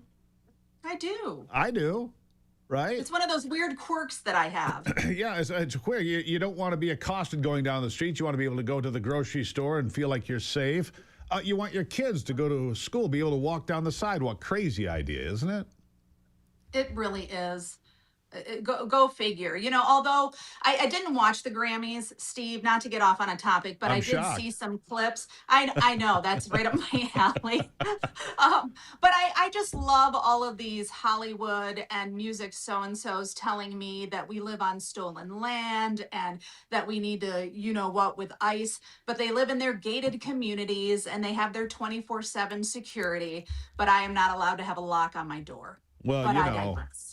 You can't be illegal on stolen land, says the woman in a $14 million mansion on 5 acres with a gate with a wall so big her house is not visible from any direction at ground level. Whatever. But then I do, I mentioned this earlier. I'll get you to weigh in on this. I've seen something change, and you and I were talking about this a bit in the break. Jelly Roll stands up there and gives credit to God. Thanks Jesus Christ for his accomplishments. I just saw Drake May, he's the quarterback for the New England Patriots, do the same thing in a press conference yesterday. There's a turning here in this country of people like, they want real truth again, it seems to me. What do you think?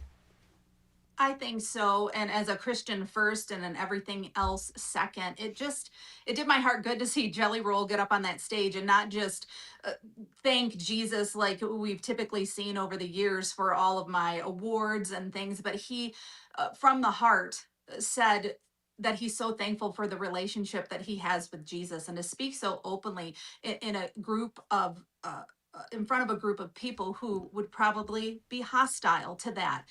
We're seeing others speak out and just share their faith and not be afraid to say, Jesus is my savior and these things are wrong and these things are right. Or I've been quiet for so long and now I'm going to finally speak up. It is nice to see that pendulum swing. And I put this on my personal social media the other day that after seeing Jelly Roll say what he said at the Grammys, that God is on the move and people can do their best to stop him, but he can't be stopped. And I, for one, am encouraged when I see these types of things take place. Right. Now, I saw the same thing, with the quarterback, like I said, and so you're seeing these athletes, and I see it more and more.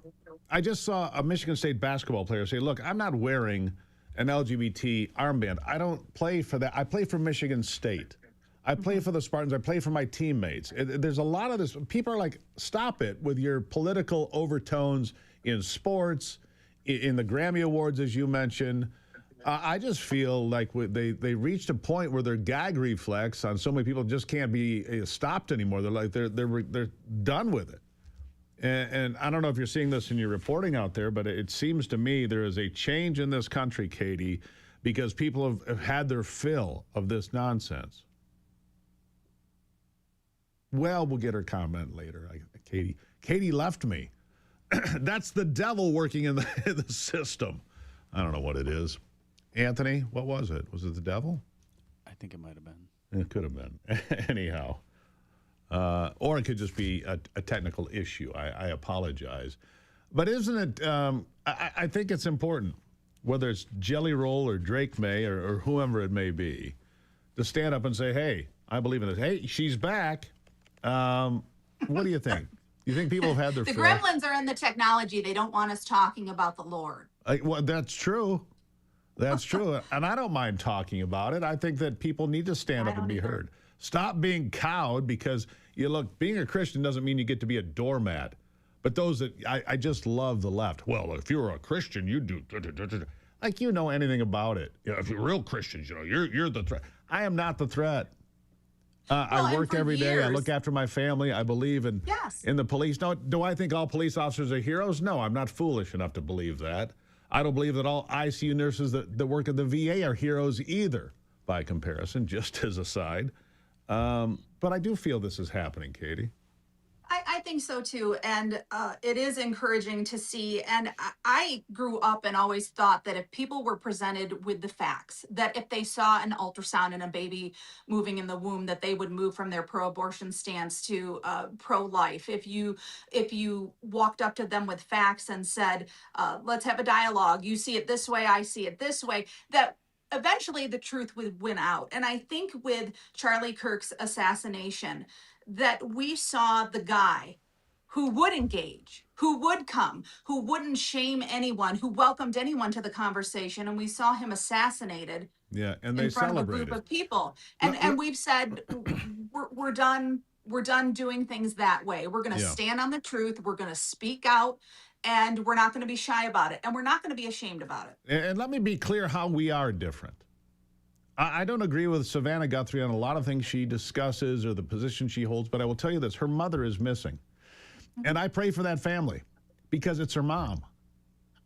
It's an awful situation. And we've discussed on this show about how Governor Whitmer, her policies, especially during COVID, how it was just horrendous for this state. And I don't agree with much about what her administration has done.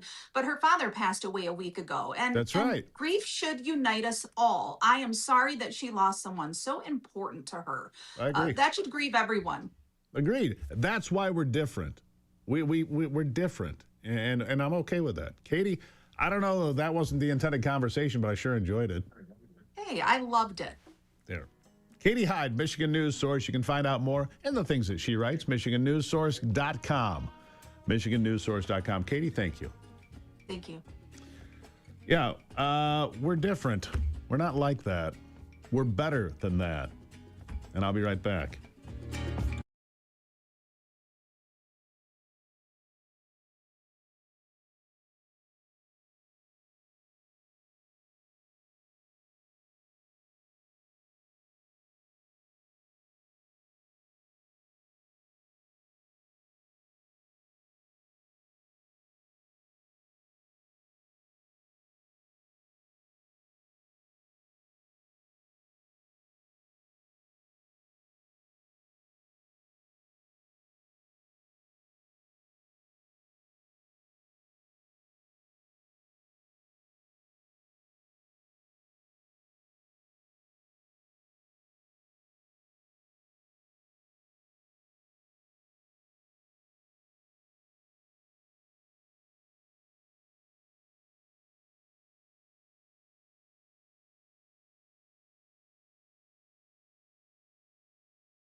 All right, here we go, jumping back into it now. Look, the Clintons, closer to a criminal referral. Apparently, they've agreed to talk now. Bill and Hillary, it's interesting that the left would continue to have you believe that the biggest, most important name in the Epstein files is Donald Trump. How many times has Donald Trump been asked about the Epstein files and Jeffrey Epstein and his relationship and so on and so on and so forth to the point of ad nauseum? Right? But Bill Clinton has not answered a single question ever. A contempt of Congress conviction, by the way, carries up to a year in jail, maximum $100,000 fine. You can't go after a former president. Oh, wait a second. You can only go after a Republican former president. I remember those are the rules. I got a little messed up there. Those are the actual rules. Anyhow, so the Clintons apparently are going to talk. We'll see. Let's do it in public, shall we? Let John Kennedy be the sole questioner. That'd be fun, wouldn't it? Did you know that American homeowners nationwide have over $32 trillion in equity, and cyber criminals are targeting it with a growing scam the FBI calls house stealing. House alarms, doorbell cameras, deadbolts, they don't work against these thieves because they're not after your stuff. They're after the equity you've built in your home, paying your mortgage all these years. If your title isn't being monitored, scammers can transfer the title out of your home into their name using a few documents they filed down at the county and then take out loans against it or even sell the property behind your back. It happens. And you won't even know this has happened until those collection or even foreclosure notices show up in your mailbox. But by then, the damage is done. The best way to protect your equity is with triple lock protection from my friends at Home Title Lock. Triple lock protection, 24/7 monitoring, alerts of any changes, and God forbid if the worst happens, restoration services and no out-of-pocket cost to you. You can check on your home's title today and make sure you're not a victim already. Use the promo code Gruber at HomeTitleLock.com to make sure your title is still in your name. HomeTitleLock.com, promo code Gruber. You'll get some free stuff, too, like a free title history report and a 14-day free trial of their $1 million triple lock protection. HomeTitleLock.com, promo code Gruber. What are you waiting for? I'll be right back.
All right, well, let's get back to it. Freaky thing in the system there for a second. Gremlins every now and then, it happens, and so it is. But Not enough to make us stop telling the truth around here, I'll tell you that. That's what we do. We do it better than anybody else, give you different perspectives. Senator Lana Tice is with me from Michigan's 22nd Senate District in Michigan. Senator, how are you today? I am well. Good morning. Good morning. How do you like winter so far? You enjoying it? I've never been a huge fan of winter, actually. I prefer palm trees, but they don't happen in Michigan, so Yeah, not outside. Yeah, it's been quite a winter for most of us, I'll tell you that. It just keeps snowing and it's cold and the Great Lakes are frozen and it's going on. Anyhow, new report. Speaking of being frozen, Michigan is 44th out of 50 states for reading scores and solutions in science and so forth. Here we are spending more money than ever. More money on students than ever before. Oh, we need more money for education, more money for education. How about we get some results before we throw any more money at it? How about that for an idea? That's a wonderful point. Actually, the data is not accessible on a granular level to the legislature, so we can't even see what Why not? works. I tried so hard. It's the law doesn't require it, and the executive refuses to release it. The Department of Ed refuses to release it at a granular level. You can get it at a district level, but anyway. Who's in charge really of education in Michigan? Is it the parents, the teachers, the students, the school district, the state, or is it the unions? I would probably say that the unions have been the biggest hindrance to me to get things done. Back when I was chairing the education committee, it was extremely frustrating. So, for example, requiring the teaching of the science of reading in colleges as an aspect of the training, the unions pushed back and the colleges pushed back. They didn't want to force letters training on the teachers. We ended up negotiating it. So that happens in 2027, but all the kids for the 4 years in between didn't get that. We ran a pilot program. The teachers that took the pilot and learned letters training, which is teaching phonics, the science of reading, loved it and advocated for it. And that's what worked in the Mississippi Miracle. That's one of the things they advocate for to improve. On this program, beginning in early 2020, I warned over and over again that closing schools and remote learning would have a long-term generational negative impact on the kids and the young adults in this state. And I say that because how many kids, here's a number I'd like to know, Lana, and that is how many kids that were in high school when schools closed in 2020 and stayed closed, how many kids that were juniors and seniors in high school just dropped out and never came back? How many kids that were on their way to doing something with their lives were blocked from doing that and ended up being wards of the state and not contributors to what we do here? I mean, that's a really important question to me. 5 years later, 6 years later, whatever it is now. I mean, the damage we did during COVID is having ripple effects as I predicted they would. And here we are. We predicted that too. We had some bills that the governor vetoed that would have provided for scholarships for kids, tax breaks so that private industry could donate into it and give scholarships for kids. She vetoed those bills. The next year there was a budget where she line itemed out the scholarships for kids to help them learn how to read. So I have a hard time believing her when she says that that's her major priority. In the veto language from the bills prior to the budget, she specifically said she wanted to remove the read by grade 3 requirement. So the metric, she wanted to remove the metric, and that was going to help. And they ended up doing that when they took control. And what a low bar. Honestly, read Right. by the third grade? What a low bar. We were all reading around here when we were in kindergarten. Basic words, and our vocabulary continued to grow through first, second, and third grade. By the time you're in third grade, you can read fluently. I had a college president tell me that his kindergartners that come out of his the schools that he runs or that are set up after that, all of the kindergartners have that reach all the metrics unless they have some sort of true mental impairment, which he says are rare. Yeah, I'm going to guess that's Hillsdale College and the Yes. Barney schools. I'm shocked to hear that. Larry Arnn has a reading plan for America. And if we would just implement the Mississippi Miracle, the things they do with the Barney schools from Hillsdale College here in Michigan, we could educate kids. But the answer is never that. It's tax the rich and throw money at the unions and education. And where With does no that get evidence us? showing any of that works. None of it works. None of it worked. My mother was a school teacher. My grandmother was a school teacher. My mom taught for 30 years. And she told me in the late 80s, early 90s, when we were told we had to start teaching to a test, she said, that's going to damage kids because we're not going to be teaching them properly. We're teaching them so they can accomplish a test, and the funding was based on that. Boy, was she right.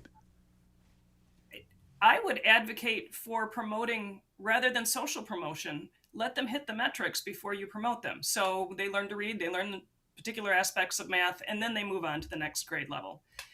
Other states are doing it, other countries are doing it, and they're doing it for a lot less money, by the way. Yeah. Well, you're awfully big for an 8th grader. Well, I am 25 years old. But I don't disagree with you. Look, we're doing a disservice to people. This is this thing called a device or a smartphone. This is not a replacement for a teacher, a good teacher in a classroom. This is not a replacement. Screen time. I mean, I got kids in school right now. Oh, go watch your screen for a while. What a waste of time and resources. Everybody gets a computer. Everybody's more connected, and they're not learning anything. Well, that's a bit of an oversimplification, but you get my point. A screen is not a replacement for real education, is it? It isn't, and we showed that during COVID, and the places that remained closed longer showed significant reduction in their ability and in their test metrics. And it's so frustrating that we keep going back to the same thing over and over again, expecting a different result. Let me ask you this. If the Republicans in Michigan can prevail, I think the House has done a tremendous job holding just one of the 3 branches of government here, or 3 pillars of the legislature, I should say. What will Republicans do to change the trajectory, to look at what works in Mississippi or anywhere else? That's one of the reasons we have 50 states, to figure out what works in other states and then implement it in your state. I don't care what it is. Good roads, good schools, good anything. Best practices. You can look back at what we were trying to do historically, then we're getting blocked by the governor. So we want tutoring available. The best predictor for whether or not a child is a good reader is whether or not their parents are. So how you intervene in that metric is tutors. We need more money for tutors instead of just throwing money at a classroom, not knowing whether or not it works. We need to give teachers the freedom to actually teach and the training to be able to do it well. And we've got a history of trying to do that as well. It's not, and we need to re-implement Read by Grade 3. We actually need to stop socially promoting children that don't know how to read. It's absolutely true. All right, so I got one last quick question. We got 20 seconds here. I don't know if you're a gambler, Senator, but I'm going to give you the over-under. 1 year, over-under that Gretchen Whitmer announces her run for president. It doesn't matter. Nice seeing you, Senator. She's checking all the boxes, isn't she? Yeah, absolutely. She got a new podcast or something I just saw. Absolutely. All the boxes checked. She'll all be I can say Gavin's is God help us. Newsom Whitmer. Look for it. You heard me say it first. There's your ticket. All right. Senator, always a pleasure. Thank you. I wanted to end on a happy note. That's not it. Sorry.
All right, let's get back into it with the most valuable part of the program, the part I look forward to every single day. Ivy is here. I've got a big smile on my face because there she is, everybody. Where's the applause? Come on, let's go.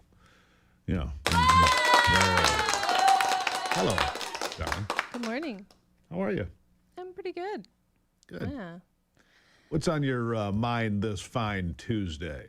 Did you see this recent victory by a detransitioner who won $2 million? I did. In a historic medical malpractice lawsuit? Against the doctor, the hospital, and was it the insurance company? It was her therapist and the surgeon. Yeah, so the doctor. So a woman, she was 16 years old at the time, got a double mastectomy. Radical double mastectomy. Yeah. And it was under the guise of, healthcare. Yeah. And her psychologist and plastic surgeon were the two that she sued. And won. And Fox Averian is her name. But yeah, she and her mom felt like they were completely misled. Taken advantage of. But here, Claire Deacon, Varian's mother, was led by her daughter's psychologist to believe that breast removal was the only way to heal Varian's gender dysphoria. Mm-hmm. Butchery. And she would just continue to say, listen, this is not going to happen. It made her physically ill to think that her daughter would be removing both of her breasts. And the psychologist just kept saying, this is the only way. Here she says, this man was just so empathetic and pushing that I felt like there was no good decision. Right. I feel like that parents do get into this problem. Yeah, they get pushed into a corner, told this is the only way. Your child will have an incident of suicide. They put all this fear out there and then do these radical things which have proven to be butchery. But I'm glad you brought this story in today because I did see it and I haven't talked about it, but this is a really important story because what it does now is it opens the door for hundreds or thousands of similar lawsuits across this country against the malpractice of manipulating children and their parents into doing radical things that are not reversible. Yeah, it's a tragedy for those who have gone through gender transition surgeries and then just do not realize. The other thing that was said here is that the daughter and the mom were not told of the risks, hazards, or the alternatives that they could have gone through before the mastectomy. So here's my question, because for a psychologist like this or the surgeon carries malpractice insurance. I don't know if this covers this. Right. I don't know what kind of insurance the psychiatrist or psychologist or therapist, whatever they qualify as, whatever letters are after the name, this has to hit them personally, financially, for it to have impact. If the insurance company covers the bill, they continue to do the same things. Right. I don't know. I want to go on and read you something else, though. Defendants Einhorn and plastic surgeon Simon Chin implied that Varian wanted the medical procedure and was even at risk of suicide should she not receive a mastectomy. Yep. So this is how they paint, and scare the hell out of the parents, scare the hell out of the teenager. They don't think that they have an option, and they think that their kid is going to commit suicide, and then they do these radical things. Yeah. And, the young woman says, hey, I was not prepared. I was not emotionally sound to make this sort of decision for myself now. And then I didn't even realize that I wasn't able to also deal with the surgery and its repercussions afterwards. Correct. And this is so true. First of all, teenagers are going through so much incredible transition with all of their hormones. And it's just a tough time, I think, for most kids. But it's tougher on girls. Tougher on girls, especially when you bring in the social media influence and everything else. And I think it's kind of like the cool thing to be, a transgender person. And that's what the society wants you to, be this. And there's a tremendous amount of pressure for young girls and young men. And I feel and you talk about social media and the damage that it does for young girls because they're comparing themselves all the time. Am I pretty enough? Am I thin enough? Am I this? Stop. Right. And that's why I advocate now for turning these things off whenever you can. I've talked about it a bit on the program, but I turn off from Friday night at 5 until at least Saturday night at 6, 25 hours minimum. I could go longer. Right. And I look forward to it now. So, and just to also finish with this in this story, the young lady had lots of other psychological conditions. She had anorexia, depression. She suffered with ADHD, autism, and body dysmorphia.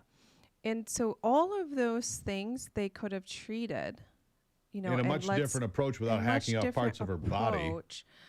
Right. And I just sad. Listen, we are all made in God's image. And so I just hope that for families, like, hey, let's get down to what's the root of the problem here? And let's fix that before we start, hacking away at the body itself. Our bodies. Yeah. It's just so sad because we've heard so many stories like this of, even, sexual pleasure or being able to have children or name the things that you can never come back from that.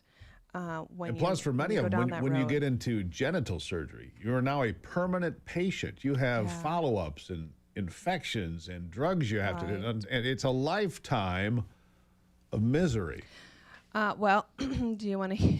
You got about 40 seconds. Oh no! Well, I thought that was a pretty good story, though, and I'm glad you brought that to our attention because people need to realize that these kind of radical, and it is a radical decision to chop off body parts, male or female, because you can't put them back on. There is no way to retrace your steps. Yeah. Incredibly important, Ivy, and I appreciate you bringing that to us today. Absolutely. Love you. Love you. Make decisions that make sense, folks. If it doesn't feel right in your gut, you might want to trust your gut on some of these things. These are heart-wrenching stories, and we will look back on this at some point in the future and say, what the hell were we doing?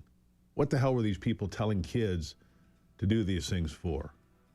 Who's the real villain? The people that lost the lawsuit. That's my opinion. We'll be right back with some final thoughts.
All right, I'm going to leave you with a story here today that will leave you shocked and mortified, but why not? From the New York Post, we have this headline: hospital evacuated after 8-inch World War I artillery shell discovered in patient's butt. A hospital in France was evacuated after a male patient arrived with a World War I artillery shell inserted in his anus. According to the Bombshell report, the unnamed 24-year-old had been rushed to the Rangel Incident and Emergency Unit in Toulouse late Saturday night. The poor fellow was, quote, in a state of extreme discomfort. Go figure. Having inserted a large object into his rectum. Yeah.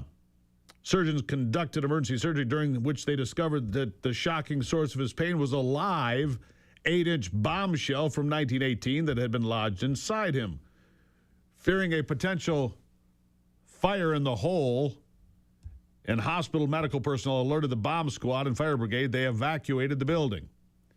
Meanwhile, a security perimeter was formed around the medical center as the authorities investigated the explosive situation. Fire in the hole! Yeah, no kidding. Wait, this says he was 88. It does not. At the bottom. He is 88. Oh no, this was an old. This happened. Oh yeah, before. That's a different one. Yeah. I'm sorry. At what point do you think this is a good idea? This is a munition. You know, it's not very often that I'm shocked by what I read here. What's that? I have no idea. I don't want video. I don't want diagrams. I don't want anything. Ah, Lord. He put a live round up his... Anyhow, I can go no further. I am done here for today. Thank you for stopping in. Fight the good fight. Keep the faith. God bless America. I'm Steve Gruber. This is The Steve Gruber Show, an explosive one it's been. And remember, only you can save America. God help me.